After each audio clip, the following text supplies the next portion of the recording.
Hello dear students, welcome back in our channel.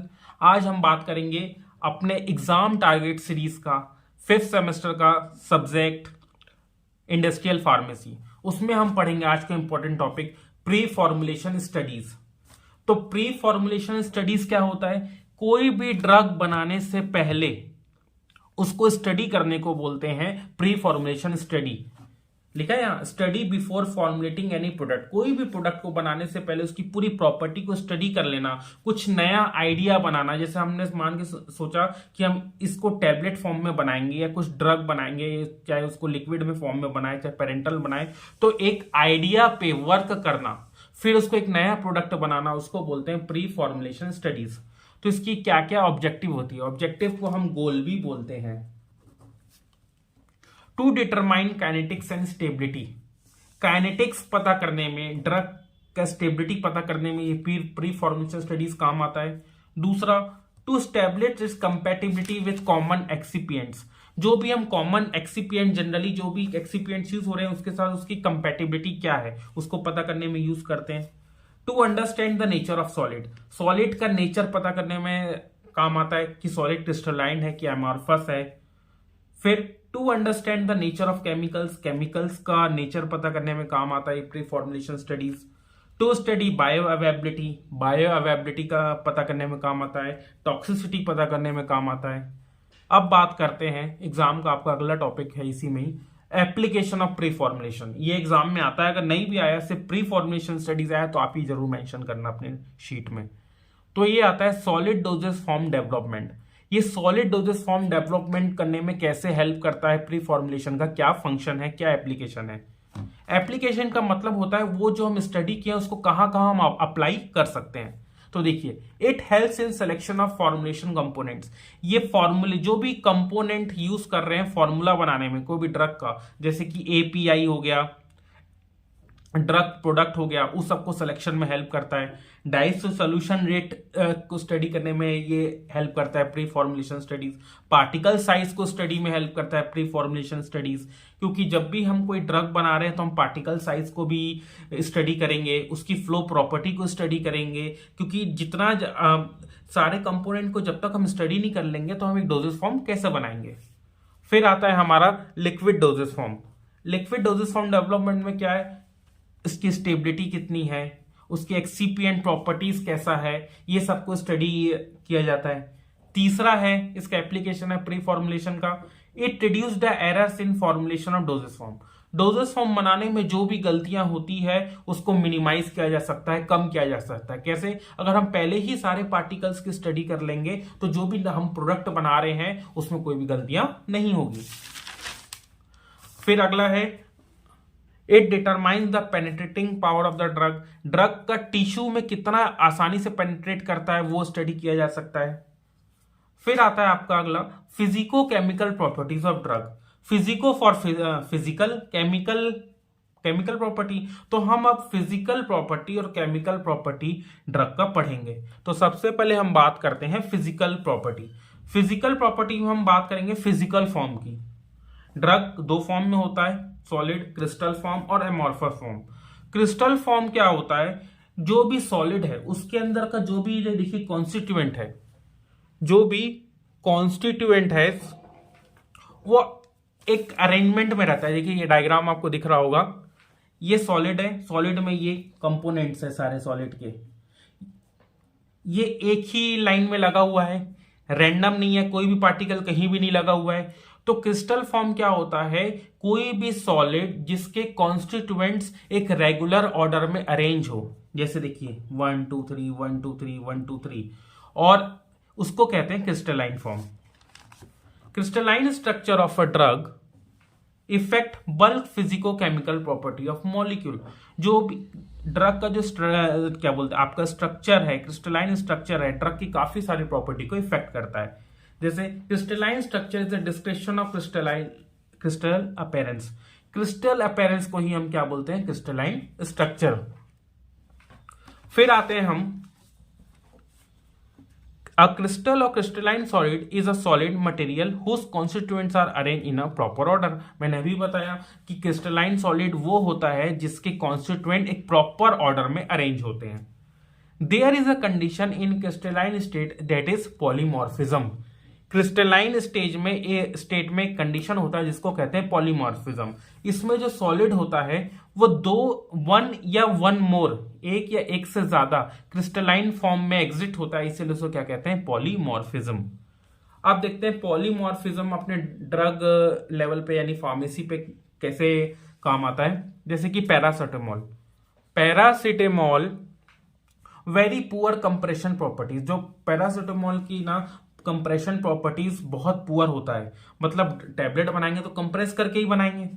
It poses difficult in making tablet बनाने में दिक्कत आती है, इसीलिए एक नया form, a new polymorph of paracetamol has been found for tablet. एक नया पॉलीमॉर्फ फॉर्म यानी एक ये क्रिस्टल फॉर्म में है, इसका दूसरा 2-3 फॉर्म में ये अवेलेबल मिलता है जिसको कहते हैं हम पॉलीमॉर्फ। अगर एक पैरासिटामोल अच्छे से नहीं कंप्रेस हो रहा है तो उसका जो दूसरा फॉर्म होगा वो आसानी से कंप्रेस हो जाएगा और उसको हम टैबलेट बना लेंगे।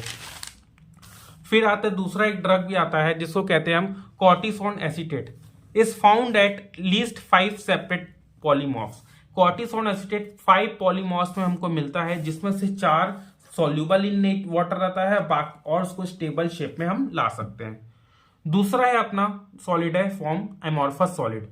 एमॉर्फस सॉलिड के जो कंपोनेंट्स होते हैं वो रेगुलर ऑर्डर में नहीं होते हैं, कहीं भी उसके कोई भी कॉन्स्टिट्यूएंट देखिए आप ये डायग्राम देखिए, इसमें कहीं भी इससे कॉन्स्टिट्यूएंट्स कहीं भी लगे हुए हैं, एक रेगुलर रेंज में नहीं होता, रेगुलर ऑर्डर में नहीं होता। अब देखते हैं इसके properties of amorphous solid. Lake of long range order, इसमें जो भी ऑर्डर रहता है लॉन्ग रहता है। नो शार्प मेल्टिंग पॉइंट, इसमें किसी भी प्रकार का शार्प मेल्टिंग पॉइंट नहीं होता। इसको क्रिस्टल फॉर्म में बदला जा सकता है, अगर हम इसको हीट कर लें और इसका मेल्टिंग पॉइंट थोड़ा कम कर दें तो वो क्या हो जाएगा, क्रिस्टलाइन फॉर्म में इसको डाला जा सकता है। अब अगला प्रॉपर्टी की बात करते हैं, particle size, shape and surface area. These properties of drug affect bio availability of few drugs. ये जो पार्टिकल साइज है, शेप है, सरफेस एरिया है, ये बायो अवेबिलिटी को अफेक्ट करता है। The big difference in the particle size affect flow properties of powder. जो पार्टिकल साइज का जो डिफरेंस है वो पाउडर के फ्लो प्रॉपर्टी को क्या करता है, इफेक्ट डालता है। और ये जो पार्टिकल साइज को डिटरमाइन करने के लिए ये कुछ मेथड्स है, जैसे माइक्रोस्कोपी है, सीविंग है, सेंट्रीफ्यूगेशन स्टडीज है, permeability studies. The shape and surface characteristics also influence properties like flow and dissolution. ये जो शेप है और सरफेस एरिया है, फ्लो और डाइसोल्यूशन रेट को भी क्या करता है, ये इफेक्ट करता है। फिर आते हैं हम सॉल्युबिलिटी प्रोफाइल में। Solubility is defined as the amount of drug that dissolve in a given solution. Solubility का मतलब कोई भी चीज कैसे वो घुल गया है। तो इसमें क्या होता है कि कोई भी ड्रग एक सॉल्यूशन में कितने देर में घुलता है उसको कहते हैं सॉल्युबिलिटी। सॉल्युबिलिटी को पैरामीटर्स में 3 पैरामीटर बताए गए हैं, ionization constant, common ion effect, partition coefficient and dissolution. Ionization constant किसको बोलते हैं, जिसको पीके वैल्यू भी बोलते हैं। PK value determines an acid strength. A lower pK value donates a more powerful acid. Ionization को हम पीके वैल्यू भी बोलते हैं और ये एसिड के स्ट्रेंथ को बताता है। जितना कम होगा पीके वैल्यू वो उतना पावरफुल एसिड होगा, और जितना ज्यादा पीके वैल्यू होगा उतना वो बेसिक होगा। तो for acidic drug pH is equal to pK plus log ionised drug upon unionised drug. ये एसिडिक ड्रग के आयोनाइजेशन पीके वैल्यू निकालने का फॉर्मूला और ये बेसिक ड्रग का निकालने का फॉर्मूला। अब हम डिटर्मिनेशन आयोनाइजेशन कांस्टेंट को डिटरमाइन करने के लिए 3 मेथड यूज करते हैं, स्पेक्ट्रोफोटोमेट्रिक, पोटेंशियोमेट्रिक और लिक्विड लिक्विड पार्टीशन मेथड। अब बात करते हैं अगला, common ion effect. Common ion effect मतलब अगर कोई सॉल्यूशन में पहले से ही कोई आयंस प्रेजेंट है और वही आयंस को हम फिर से डाल देंगे तो दोनों आयंस के बीच में क्या हो जाएगा, इक्विलिब्रियम बन जाएगा, जिसके वजह से और सॉल्युबिलिटी क्या हो जाएगी, डिक्रीज हो जाएगी। उसी को हम बोलते हैं कॉमन आयन इफेक्ट। लिखा है यहाँ पे, same ion present in a solution, same ion पहले से ही सॉल्यूशन में प्रेजेंट है। An ion which is already present in the solution is added, जो आयंस पहले से ही सॉल्यूशन में प्रेजेंट है उसको अगर हम और ऐड कर देंगे तो इक्विलिब्रियम बन जाएगा, जिसके वजह से और सॉल्युबिलिटी नहीं होगा, यानी और घुलेगा वो नहीं।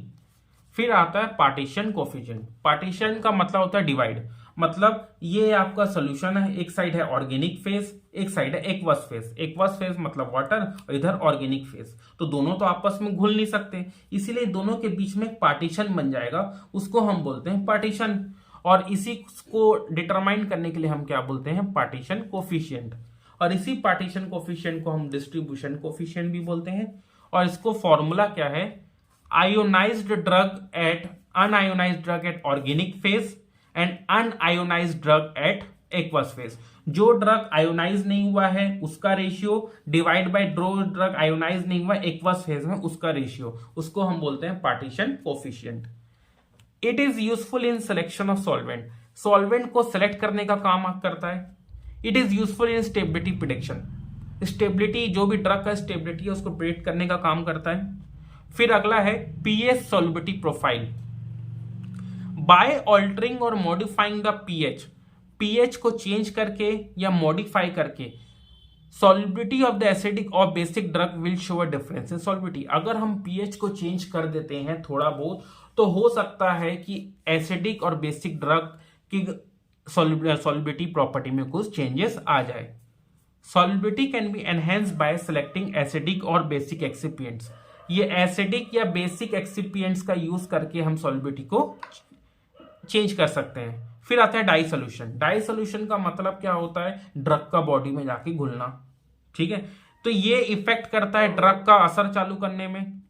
इसका फॉर्मूला है dC/dt ds CS minus CB divide by VH। इसको नॉइस विटनी इक्वेशन भी बोलते हैं। तो देखते हैं ये क्या होता है। DC और जो dt है वो रेट ऑफ डाई सोल्यूशन को बताता है। D क्या है, डिफ्यूजन कोफिशिएंट। S क्या है, surface area of dissolve drug. V is equal to volume of dissolution medium. H is equal to thickness of diffusion layer. CS concentration of saturated solution. CB क्या है, इसमें concentration of drug in solution. ये हो गई हमारी physical property. फिर आते हैं हम केमिकल प्रॉपर्टीज ऑफ ड्रग, जिस उसमें पहला हाइड्रोलिसिस। हाइड्रोलिसिस का मतलब होता है किसी भी मॉलिक्यूल को वाटर की हेल्प से तोड़ना।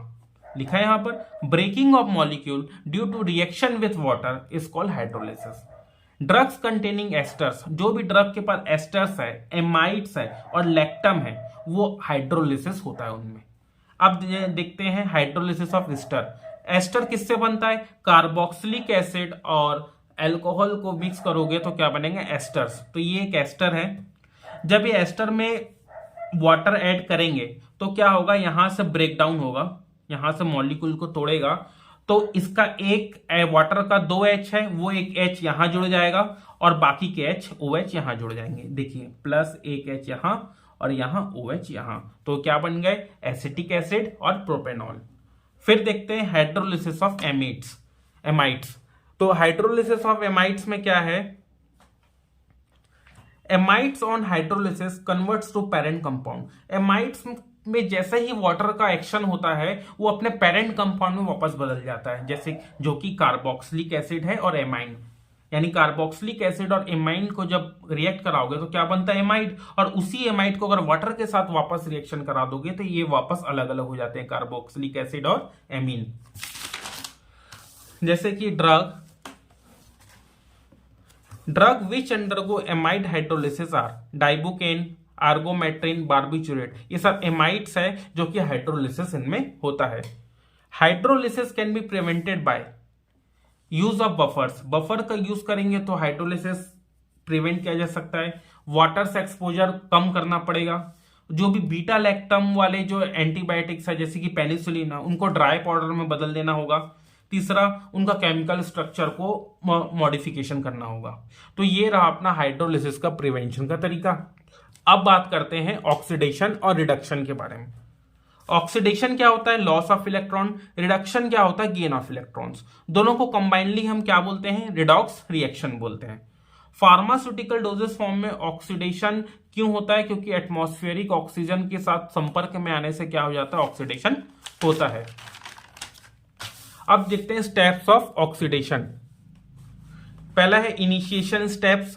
During initiation due to some factors, जैसे कि हीट है, लाइट है, प्रेजेंस ऑफ मेटल है, ये ऑर्गेनिक कंपाउंड में ऑक्सीडेशन होने का कारण बनता है। ठीक है, तो ऑर्गेनिक कंपाउंड क्या बन जाता है? फ्री रेडिकल बन जाते हैं। फिर यही फ्री रेडिकल प्रोपोगेट होते हैं ऑक्सीजन के साथ मिलके, फिर ये पूरे में फैल जाते हैं, एक इनएक्टिव प्रोडक्ट बना देते हैं जो कि ऑक्सीडेशन कहलाता है। अब बात करते हैं प्रिवेंशन ऑफ ऑक्सीडेशन की। ऑक्सीडेशन यूज करने के लिए हम क्या यूज करते हैं? एंटीऑक्सीडेंट, जो ऑक्सीडेशन को रोकता हो।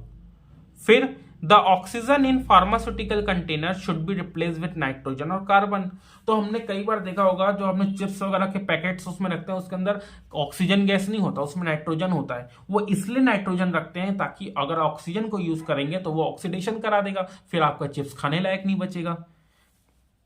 तीसरा है reducing agent such as sodium metabisulphite. अगर हम सोडियम मेटाबाइसल्फाइड यूज करेंगे तो ऑक्सीडेशन से बचा जा सकता है।